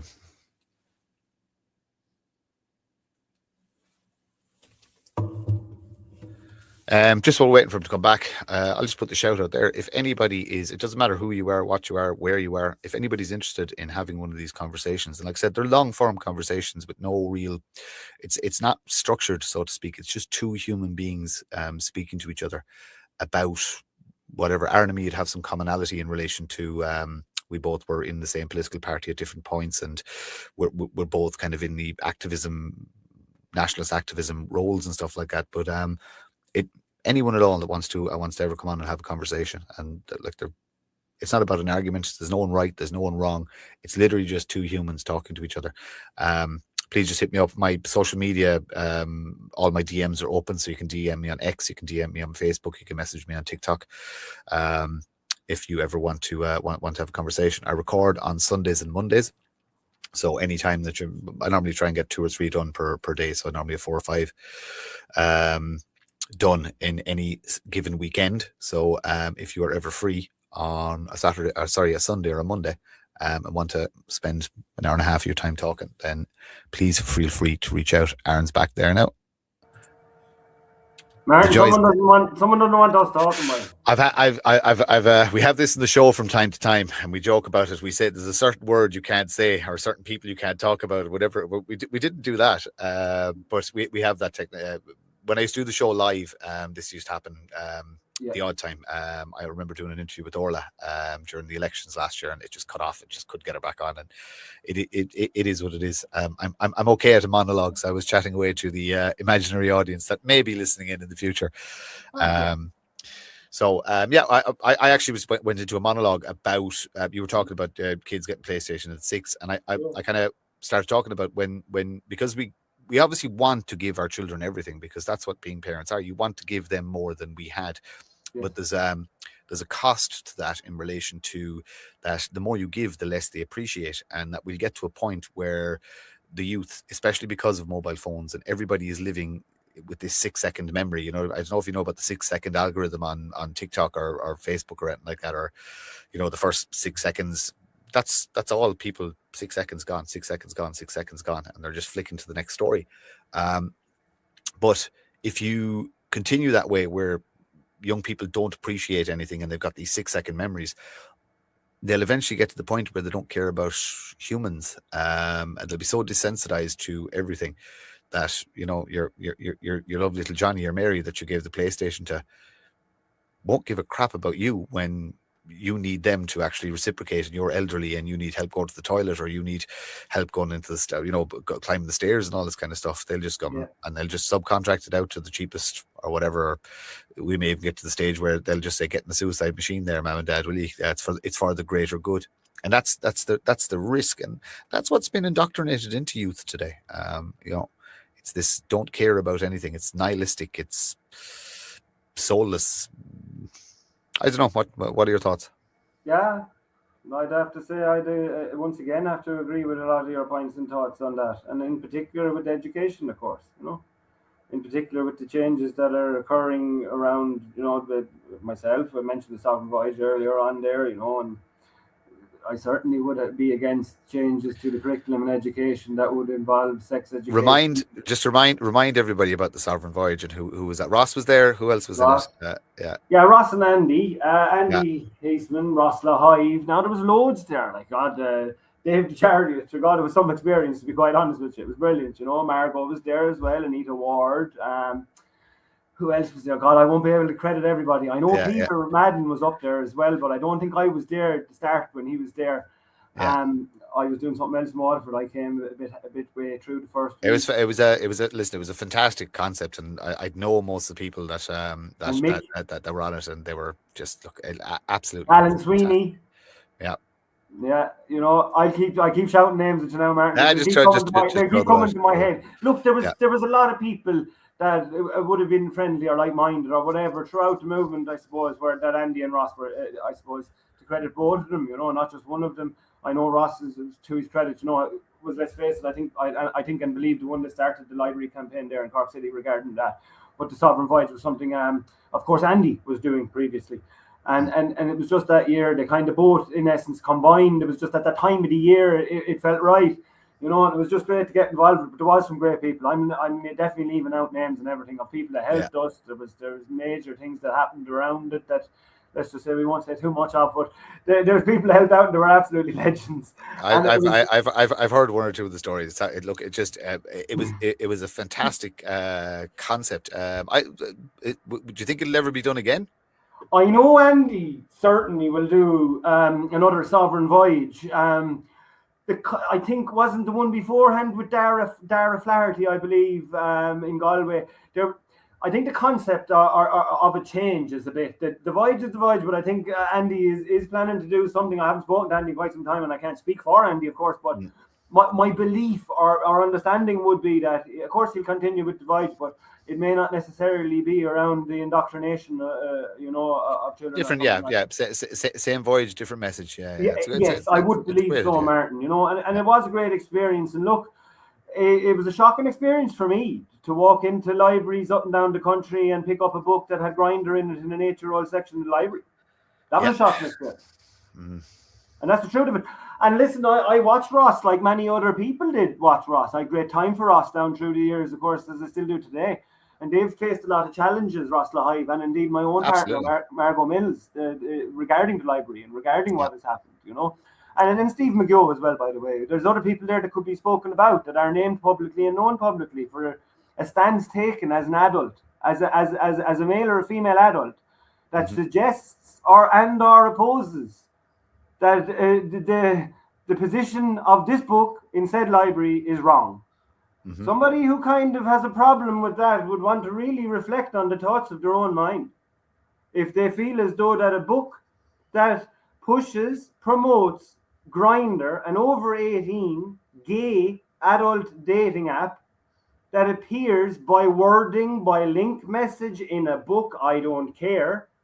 How and why does it appear in a children's section of a library is what I want to know. And legally, how in the name of sweet Lord God can you promote a gay app to children in a child section of a library? I have a lot of questions.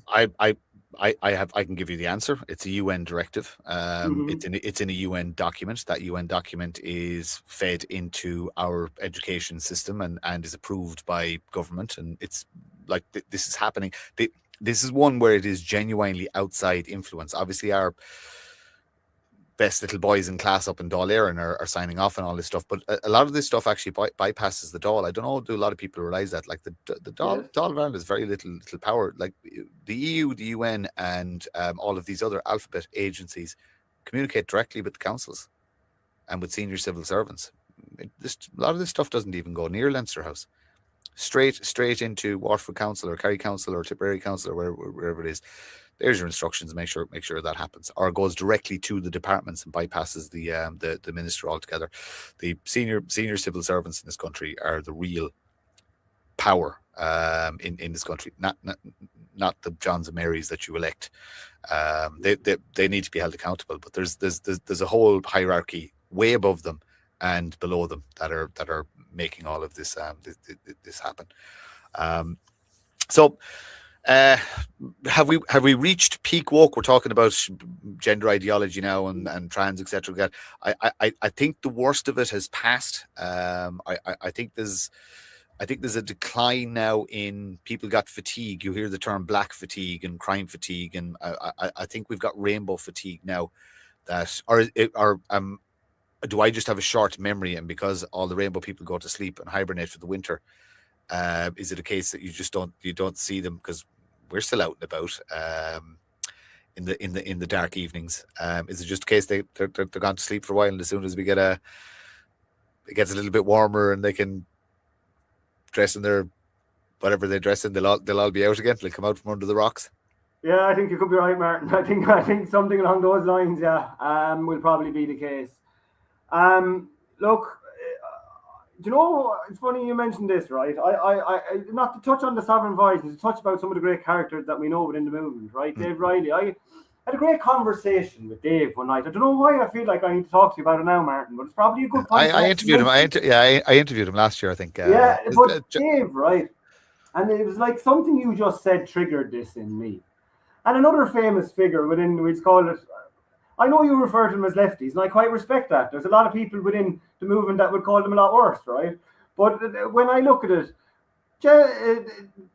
isn't it Gemma that we had a little bit of an altercation with above in Athlone there in Longford or whatever? We were followed around the place by the lunatic of a woman anyway, right? But Dave shared with us in a campsite one night, and this actually struck me, Martin, and this is where I'm going with it. Like, there's a lot of these people that would have protested going back as far as the late 80s, going back as far to the early 90s, and up as far as we'll just say, and we'll call it at this one, maybe the water charges, right? Mm-hmm. They all protested together. They were on the same side. And then all of a sudden, shortly after we'd say the water charges is just the play mark that I'm using, Martin, okay? Yeah. Just to go from. A year or two after water charges, people on the same side, going back to the early and late 80s, protesting in every part and nook of this country for many and varied reasons, are now shouting at each other from the separate sides of the road.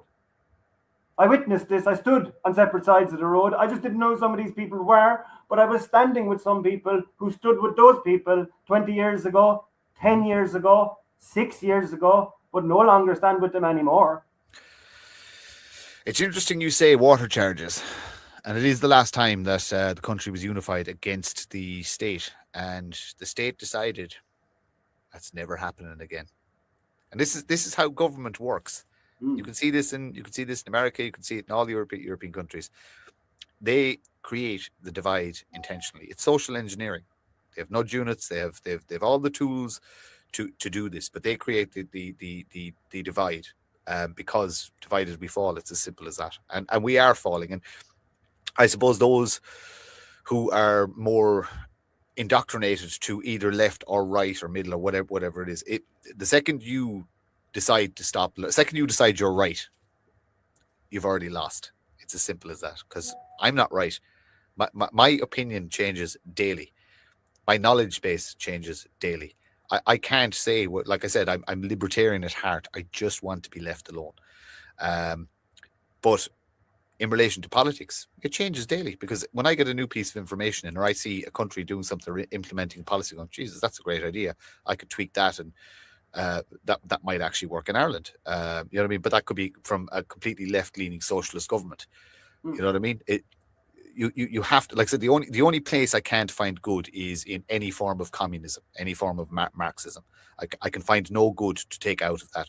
But every other single political we'll say idea on the spectrum, I can find good everywhere. I can find good in National Socialism. I can find good in libertarianism. I can find good in capitalism. I can find good in as many, whatever name you come up with, I will be able to find goodness, with the exception of communism. I can't find anything beneficial in relation to Marxist ideology. But that's the thing. We're throwing stones at each other across the road and across the divide, when at the end of the day, the most of us, you're always going to have that small little 5% on each side that are just they're your extremists, they're your whatever, they're the lonely, broken people, whatever you want to call them. They're never going to change. The other 90% of us actually just want to survive. We want to get on. We want to live our lives, have a few pints, go to the GA match, make sure our kids are safe. It doesn't matter. But there's definitely a fear in people who are, let's just call them kind of left of center, even though they know uncontrolled immigration is a bad idea. Mass immigration is a bad idea for socioeconomic reasons, safety reasons, etc. You can list off all the reasons it's a bad idea. It also affects them because importing cheap labor naturally drives down your wages and your social standing. Yeah. There's people very aware of that, but they're afraid to say it out loud. And I can tell you can't say it out loud. If you're working for a large multinational now, if you're in the Google offices, or you're working for GSK, or you're working for Boston Scientific or Abbott or any of these large multinationals, if you dare say anything that doesn't go with the program, so to speak, open borders, mass migration, LGBTQ, etc., you are out that door. They will sack you like that, like in a heartbeat. It won't even. Yeah. So. You have to ask. So is the divide fixable when one side isn't brave enough to stand up and say there is actually a problem? Is it brave enough to stand up and say there's actually a problem? Which side, Martin? Sorry, I just missed that. I'm saying that because there's a certain demographic that would fall into the centre to centre left category. In this country, that they primarily vote. They're Fianna Fáil voters, you're Fine Gael voters, they're the people who are electing the current crop of politicians. They're very aware of the issues, yet they will not stand up and talk about it out loud. They might quietly have a conversation in the pub or this kind of thing, but they won't stand up in large numbers and say, well, actually this is wrong. You know what I mean? There's Yeah. social housing in my area that, I've just noticed there's 20 houses and 19 of the houses have Indian families in them now, and yet, there's, fucking 100 families on the social housing list. Yes. That people won't, they know it's wrong, but they won't say it out loud. How do you give people the courage to do it, or how do you frame it in such a way that it's acceptable for people to say out loud, and they don't have to suffer consequences? It's tough, Martin. It's tough because, for me, I see a lot of people who might believe or think what we may believe or think in a lot of views, shall we say, right? And it's their belief that if they express that at work, to family, or in other ways, that there is, again, I suppose I could bring in the word, that stigma, questioning, theory-based, whatever, thinking behind some of this, when indeed it is not the case. It's funny we go to this level in conversation because there's a part of me that thinks, right, I don't, like, we're all equal, we're all human, we're all brothers and sisters, we all have different capabilities, I do believe that. But what I'm trying to get at is there's people in life that I do believe see what we see, know what we know, got it very quickly, got it like that, go, I know what that is. That looks like a duck, it's a duck. It looks like a cow, it's a cow. That's what it is. But there's other people out there who still haven't got it yet. They were shown that it was a duck and a cow back in 2019, back in 2020, but they still don't know what it is. They can't figure it out. And then it's the duck that's coming along telling you the duck is a duck and the cow is a cow, and then the cow's confusing you. No, I'm the duck. It's the propaganda machine. What am I getting at there with my silly analysis? The propaganda machine. It's not. It's perfect. It's perfect analysis. This is what I'm getting at. They're confusing you. It's social. Yeah. So social conditioning. So I'll go back to, if you could get everybody to turn off their radio and turn off their TV, and not read newspapers and just not have any. If the state gives it money, don't touch it. If you could convince people to do that, then let people do their own research. Now, some of the people you're talking about, the NPCs, will probably just spend their days watching funny cat TikToks and whatnot. But you know what? No harm. There's no harm in that. We need a little bit of light entertainment and a bit of escape and all this and the other. But there's a good measure of people that this conversation will be. I have my following, you have your following, right? So a lot of people will listen to this in relation to, because I know Martin Murphy and I know Aaron Joyce. But outside of that network, even though this is going to go out across maybe 7 or 8 different platforms, it's going to be on Spotify, it's going to be on 2 different YouTube channels, it's going to be on 4 different X accounts. But this conversation is still going to touch so few people. If you know what I mean, they're not going to have access to it, so to speak, and they're not going to listen to it because you're not on the late show. You know what I mean? Or it's a case of we and this is again why I want you to promote, and I wish you every success with LTT Media and anything that we can do to help promote it. As in 100% will, that this independent. I liked that you talked about local news. And you were talking about kind of 2 specific areas. I think that is a fantastic idea. Our problem is we're all very spread out over the country. I'm in Kerry most of the time. The rest of the lads are up the country, one in Dublin and further afield. Yeah. I love that concept of local news because you can technically build faster in that locality. You know what I mean? Just you're going to have your own people that know your friends, family, etc., and wider base. But covering local news will actually garner interest of people that wouldn't necessarily lean our direction, so to speak. Yeah. So I think that's absolutely fantastic. And then you just build outward as it gets bigger. But it's I suppose we as nationalists, in my own opinion, we don't get involved in local community enough. I would have been. In my own community, I would have been involved, same as you. You were talking about soccer, stuff like that. So rugby club, rugby was my sport. Played, coached 16 years with the club in a town over. I don't live in that locality anymore. I live somewhere else. So I'm in a new community, and you'll find, because you're a little bit known now, and if somebody Googles your name, what normally comes up is the couple of hit pieces that Mail on Sunday did on me. That's normally what comes up first. And organizations don't want to let you in because you're the big, as Mick says, the big bad, far away, far right. And then you're literally you're not only off the ladder, you're kind of starting 3 paces away from the ladder, and you have to let people know, well, I'm actually not. I'm actually just a dad, and I'm a normal guy, and I work, and look, I've got an hour or two to spare, and I'm offering my services to whatever, whether it be tidy towns or this, that, and the other. But they don't want you there. They don't want you in. We're now touching, though, Martin. Or sorry, you're now touching on the reason as to why we're both not on the Late Late Show, because the reason that they don't want someone who's capable of hosting, holding this type of discussion and having it in a proper format and manner.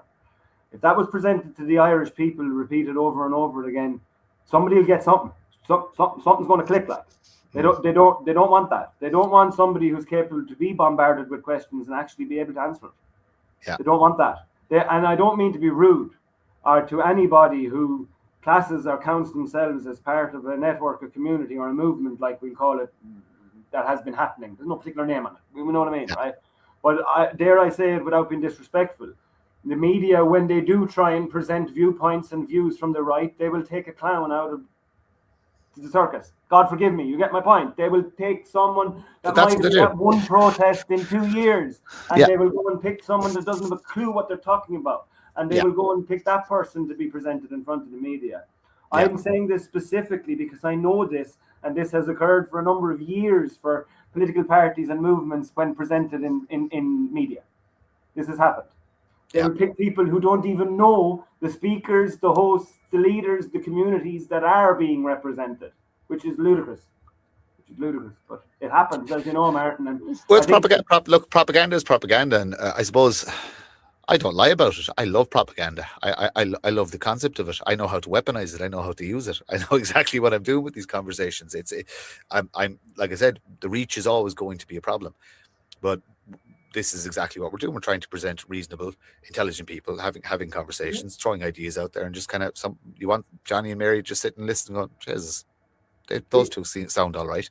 That sounds like a conversation I'd hear between two lads sitting at the bar. They're not big, bad, scary people. They're just normal dads and husbands and brothers and fathers and this, that, and the other. And that's the that's the concept. I like what you said there, that you'll never be on the Late Late Show. You'll never get. It's hard to get. Did you get any media coverage in Waterford when you ran, or did you get? I did. In fairness, no. Look, I must say, in comparison to some of my other, I suppose campaign candidates that I would have known up and down the country, or don't mean to be. We're not in India. I know there's no caste system here, but I just mean some of the ones that would have been maybe better known. Like, I'm around since 2021, and I suppose there's a couple of other figures that have been or stood up at different times for different reasons, is what I'm getting at. And when they came onto the scene, we'd say, as a candidate, like, we're both aware some of them got turned down, shut away immediately. Yeah. And we're not, what do I mean by that? They weren't getting on community networks of television and radios. They weren't getting interviewed by local journalists. I must say I was very fortunate. There was only one, I won't name it actually. Some would argue, say, why don't you, Aaron? But look, there was only one that I had a bit of crossover with that I didn't attend, that I was invited to as a candidate. But I was in debates. I was in part of debates on television. I was with WLR, which I could thank them for great respect, I think, in fairness, putting my views across. They also invited me to a live debate, which took place. So I was fortunate, but to get to my point. But my point being, me and you both know many others who may have not been that fortunate in dealing with mainstream media and networks at the time of candidacy. I have to give a shout out to Fran and Tip FM as well. Now, because in fairness, he had me on loads, and he even had me on when I was still living in Tipperary. He actually had me on as a Friday contributor on the panel, because he liked the alternate view. Excuse me. So the future. Okay, so you've got your media enterprise. That's going to take up a lot of your time. I'm going to tell you now, it's going to take up a huge amount of your time. You done with politics? You're going to keep your finger in the pie.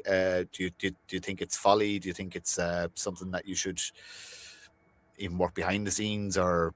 Yeah, for me, am I done with it? I don't think I'll be ever done with it, with the amount of time, effort and energy I put into it, I think, over the last few years, and what's kind of been built in our own community networks. I love the way you kind of trickle some words and statements there at the end, though, because look, they'd nearly all be applicable. Or tossed in my head. Am I done with it? Direct answer, absolutely not. Will I ever be? But in what capacity? What am I doing with it? As I say, very much passionate about the community element now, growing. As I said and was brought up prominently in discussion, having a high 40s percentage not take place in local and national elections, dare I say that is not the exact figure, because I believe in the locals, but in the 37 and just slightly higher, I think, in the general. But I gave that initial generalized figure because this happened in both elections, and I see work having to be done by political parties, by people who aim to be political voices for their communities. They have to push this work. They have to push the work that these people need to be registered. If they argue back and shout back, why the hell should I be? What's it going to do for me? Well, look, that is your voice, number one. If you are trying to assist an alternative, you can't help anybody who's running in an election if you're not registered to vote. You're not going to do anything for them, And this is a big part of the problem. And you see, the collective, we've gone down, I think this is the first time prominently we have gone down politics route there in definitive questioning. And when you speak there, politics, am I finished with it? Is it finished with completely even in the country? I think for me, I think people, as we touched on, are disillusioned. They need a reason not to be disillusioned. They need to have people that they can actually trust. The system is broken. The system isn't trustworthy. The people can't be trusted. Let's start. We can't fix the system overnight. Let's start with people that can be trusted to go in there. Where do we start with people? I'm listening to people with 4 or 5 years, and I'll be honest, I wouldn't trust them across the road, let alone let them go into the government. I've stood beside them. There's some I've seen through. Let's be honest, there is. There's others who, let's face it, I think they're like a ticker at the moment in the background. Their time hasn't yet come. It's about that. There's people around us in the movement that they're coming. There's little stable groups like our own, whether it be political as a party or an organization or a communal, whatever it is. They're there. They've always been there. The seeds are set. They're operating. But I don't think the collective mindset of the people are there to respond to what's there. They say build it and they'll come. They're not ready to come yet. There's people I'm speaking to every day of the week that are alarmed by the situation in school and say, God forbid, Martin, what are we going to do if that ever happens? It's happening. It's in there. So Breda or Margaret that says, God forbid, what are we going to do when it happens? Breda, that time is now. What are you going to do? It's inside there now. And that's what I meant earlier on, Martin, when I said I don't think people are there just yet. I think some people are on different levels, not to separate and segregate humanity, but I just think they are. There's people here still in a COVID bubble. There's people here still at lockdown level. There's people here still staying 2 meters away from their mother. This is insane. I throw a concept your way in relation to, sorry for cutting across you there. So you're talking about build it and they will come. So I have a concept for an idea, and I touched on it earlier, saying that we're not doing enough in the local areas. So I'm not there yet, but in the next couple of years, I will build a nationalist hub in my community. It will be a place where it'll be open for everybody. Political, non-political, this, that, and the other. It's going to be, if you're an Irish business and you want to just stick your card in there and one of the products you make, will just give a bit of shelf space. You'll have IFP stuff, you'll have National Party stuff, you'll have every single political entity that wants to undo some of the harm and do some good for the Irish people moving forward. Their literature will be there. They will be offered access to studios. It's going to be studio in it. If you want to make videos, you want to do this, that, and the other, you need a place to just basically go and have a meeting quietly with anything like that. It's essentially going to be a nationalist clinic. You know what I mean? So it'll be open. It'll have information on housing. We'll have as much information we can pull from the councils as possible. Local. There's no point in going national. It's too big. So just the local council in the local area. So if somebody's coming in saying, I need help with housing, well, you know what? I can get 4 registered political parties to send an email on your behalf to say that you need a house, and so on and so forth. This kind of work. a lot of people talk the talk in relation to, oh, we need unity, this, that, and the other. I'm going to build it. It's only going to be in a very specific area, if you know what I mean, because it's just it has to be where I live, or where I currently live and where I work. So have eyes on the property already, working on funding. Will I get it done this year? I'll be very, very, very. I'll be a very happy man if I succeed in doing this year. If it has to push on to next year, then that's it. And I'm sharing the idea out there because everybody should be doing something similar. All of the political parties and entities have clinics or offices and stuff like that. There's an added caveat to this as well that plays into propaganda. I'll tell you about it when we're off the recording. But everybody should be doing that, unifying in that sense, as in, you know what, that's grand. You don't have to like us, you don't have to agree with something like that, but give me your stuff and I will promote your ideas to my local community and actually go, there's 5 or 6 different avenues. There's one where you don't vote at all and you just completely get off the grid and you just go and live. So there's one where you work within the system, you know what I mean? It's kind of, N2 based or whatever like that, and everything in between. And then, like I said, just promote Irish businesses, promote ideas, promote, if you have a shaman living in the area that people have forgotten about, get him in, and just everything, music nights.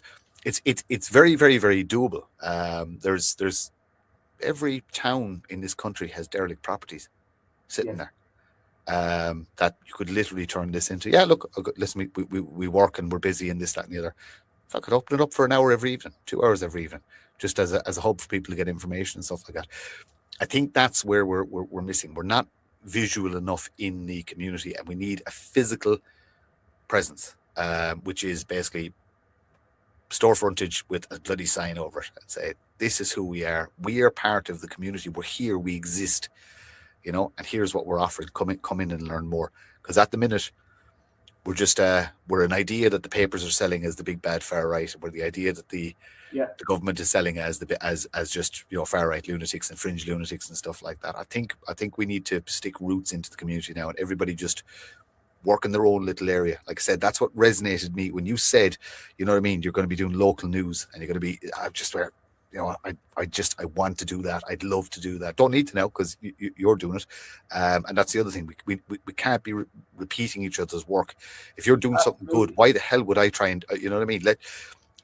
Everybody has their little bit to do in their skill set. It's really, really important. I was speaking to Anthony about that as well. Actually, you're spot on. That's the key part, and that would reflect back to the point in which we discussed in the conversation that you have so many good people and groups and money and things like this just being misspent, or energy going all over the place because people are doing similar or same and not succeeding, which is even worse.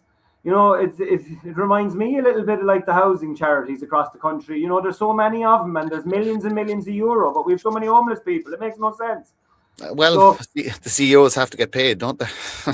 that's true. But again, we could branch it nearly down that direction of a conversation. We could talk till 12 o'clock, Martin, and I have no problem in doing so. But the point being that what now, Mr. Irishman, could be, I'm sure, and will be a very successful series, because you will have many Martin Murphys, many Aaron Joyces, and I'm sure many other ladies who will be suitable and able to join you for discussions such as this, that I'm sure other people should listen to, and have their views and opinions and share them on them.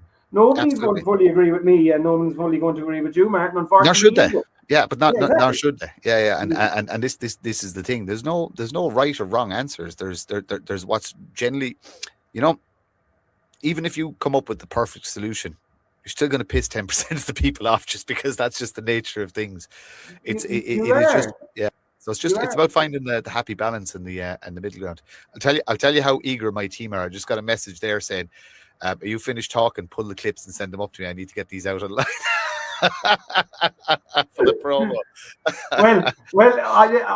whoever is going doing them, apologize for it. I know you don't normally do edit, but we might have to do something, Martin, on this one. We've had about 2 or 3 slight hiccups. No, I'll leave them there. I'll tell you what, I'll leave them there, and for a reason, because, like I said, the whole concept of everything I do is it's honest. Like I said, if I could do them live, I would do them live, warts and all the mistakes, all the curse, this, that, and the other. But it's just, unfortunately, my studio is in Tipperary, but I live for the most part in in Kerry, and just Yes, again, the internet isn't good enough down there, and I don't have the right cameras, I don't have the right mics and stuff like that.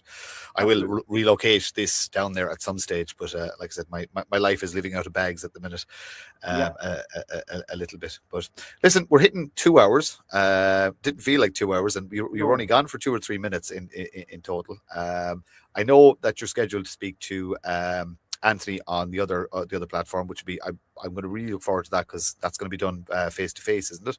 it is. Yeah, Yeah. So really, really looking forward to that. It's a case of, look, anything I can do to help you promote LTT. I have to do a bit more research on it. I have to get to know some of the other guys and listen into oh, do. the other stuff.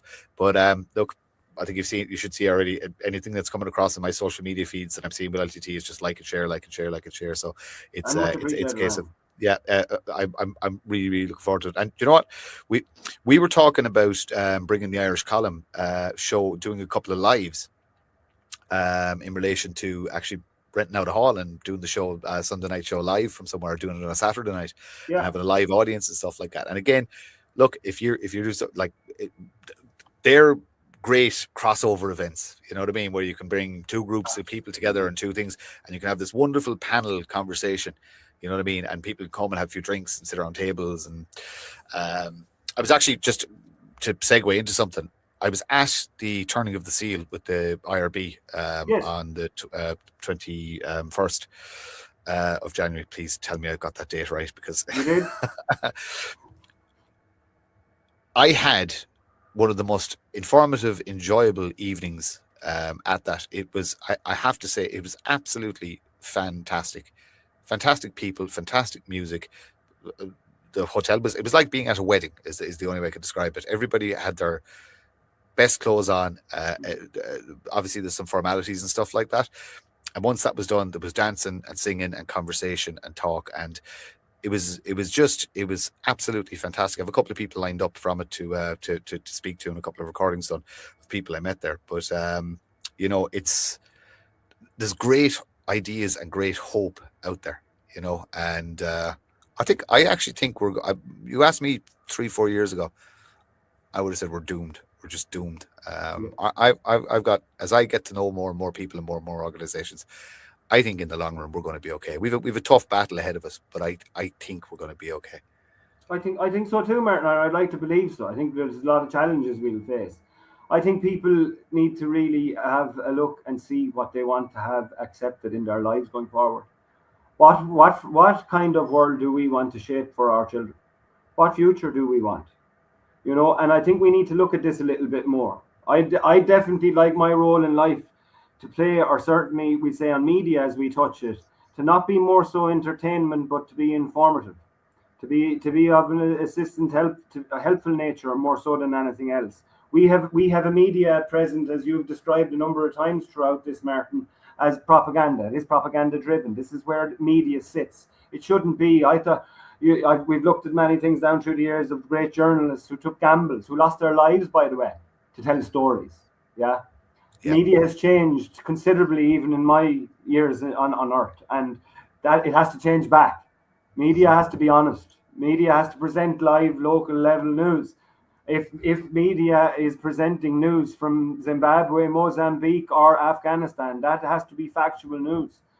What is the point presenting it otherwise? And we see across news networks globally that is not the case. Mm-hmm. And then we see what I would call collective or catalogued news, where you see 90 different news agencies by name, but they're all the same, printing the same out. And people need to cop onto this.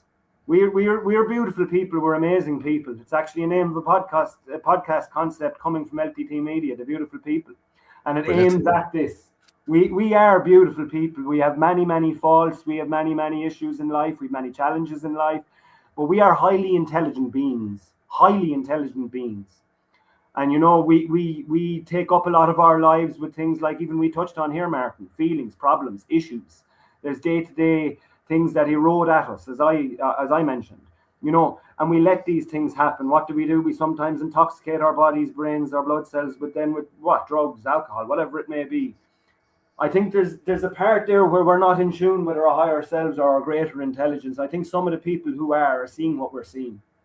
I think there's a large collective of people out there yet to wake up, which gives me that positive faith and hope in the belief, like you stated, Martin, that we're not doomed just yet. Like, the people have to see that eventually they may not agree with Aaron Joyce today and they don't agree with Martin tomorrow.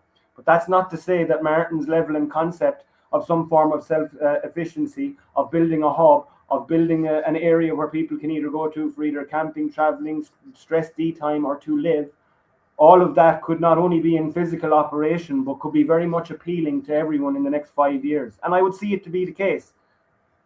Look at the way Ireland is changing towards self-sufficiency and organic farming and living once again. That was not the case going back 10, 15 years ago. Convenience was. Still is today, but it definitely was the case. On that extremely positive note, we're hitting the 2 hours. I'm going to end it. I know you're going talking to Anthony, but what I say to people is, will you come back on to me in 2 or 3 months' time, and we'll see what's changed and what's moved on, and recap the conversation and see where everything is. Because again, it's part of the thing. I would like to do it cyclic, almost, so to speak, that basically I start the year talking to people and then I'm going to check in with them, so on and so forth, and just see what's changed. Is it up, down, left, or right? So maybe even 2 more times in the year if you've time. I know you're going to be busy. Any time, and I do appreciate the kind words. I do appreciate the gestures regarding LTT Media, and of course I wish you the very best with this indeed concept, and I'm delighted to join you on. And as I said earlier on in the call, I think it's very important that medias and podcasts like this exist, and I think it's important that conversations like this not only take place but have an avenue to be listened to, and they should be listened to. And I do indeed wish you the very best with it, and I have no doubt that it will be successful, should you not get problems of algorithms and other people annoying your feeds. But I do mean it that I'd encourage people to continue to listen to this series as it continues. I know you plan on having other guests on. I know you plan on covering quite a lot of topics. And this is what needs to be listened to. If the platforms are provided, I'd encourage people to take them up also. That's the second part that I would make. That people need to take up these opportunities when you have people like Martin presenting studios, willing to give up their time to have a chat like this. Take that opportunity. Get out there, get your group, get your focus, get your viewpoint out there, and take up that opportunity with Martin and indeed Gael Media, or indeed LTT Media, or any other like-minded medias that present the same format or platforms. Aaron, stay in the studio. I'm going to drop you down. Just wait a second here. There we go. Okay. Another one of the bags. 2 hours absolutely flew. I'm definitely having Aaron back on again, because we glanced over so many subjects, but there's so much more to talk about. Absolutely fantastic. LTT Media, really, really important. You'll find it on Facebook and all other social media platforms. Look them up, start following, start sharing. It's going to be absolutely fantastic. Thank you very much for tuning in.